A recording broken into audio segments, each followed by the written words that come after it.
Hey guys, അസ്സലാമു അലൈക്കും. നമ്മൾ ഇന്ന് ചിക്കിങ്ങിൻ്റെ ഇഫ്താർ കോംബോ ട്രൈ ചെയ്യാനാണ് വന്നിട്ടുള്ളത്. സത്യം പറയാലോ, വളരെ മോശം എക്സ്പീരിയൻസ് ആയിരുന്നു അവിടെ നിന്ന് കിട്ടിയത്. കാരണം നമ്മൾ പറഞ്ഞ കോംബോസിലുണ്ടായിരുന്നത് cut fruits, dates, lime juice, ഒരു delight burger, 3 strip tandoori bites ഇതായിരുന്നു. ആഡ് ഓൺസ് ആയിട്ട് നമ്മൾ ഒരു ഫ്രഞ്ച് ഫ്രൈസും ഓർഡർ ചെയ്തിട്ടുണ്ടായിരുന്നു. പക്ഷേ അവർ പറഞ്ഞ കോംബോ പോലെ ആയിരുന്നില്ല നമുക്ക് കിട്ടിയിരുന്നത്. നമുക്ക് കിട്ടിയ കോംബോയിൽ ലൈം ജ്യൂസിന് പകരം ടാങ്ക് വെള്ളം കലക്കിയതാണ് ഉണ്ടായിരുന്നത്. ഇത് ഭയങ്കര ഷോക്കിംഗ് ആയിരുന്നു. അതുപോലെ കിട്ടിയ ഫുഡൊക്കെ ഭയങ്കര തണുത്ത ഫുഡായിരുന്നു. നമ്മൾ രാവിലെ വിളിച്ച് ബുക്ക് ചെയ്തതായിരുന്നു 9 പേർക്കുള്ള ഇഫ്താർ കോംബോ. പക്ഷേ നമുക്ക് വളരെ ബാഡ് എക്സ്പീരിയൻസ് ആണ് ഉണ്ടായത്.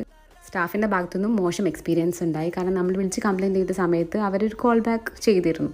പക്ഷേ അവർ നമ്മളോട് വളരെ മോശമായിട്ടാണ് പെരുമാറിയത്. നിങ്ങൾക്ക് എന്താ ടാങ്ക് വെള്ളവും നാരങ്ങ വെള്ളവും കണ്ടാൽ തിരിച്ചറിയില്ലേ എന്ന് വരെ ചോദ്യം അവർ ചോദിച്ചു. നമ്മൾ ഈ ഫാസ്റ്റിങ്ങുള്ള ആൾക്കാർ ടേസ്റ്റ് ചെയ്താലല്ലേ നമുക്കറിയുള്ളൂ.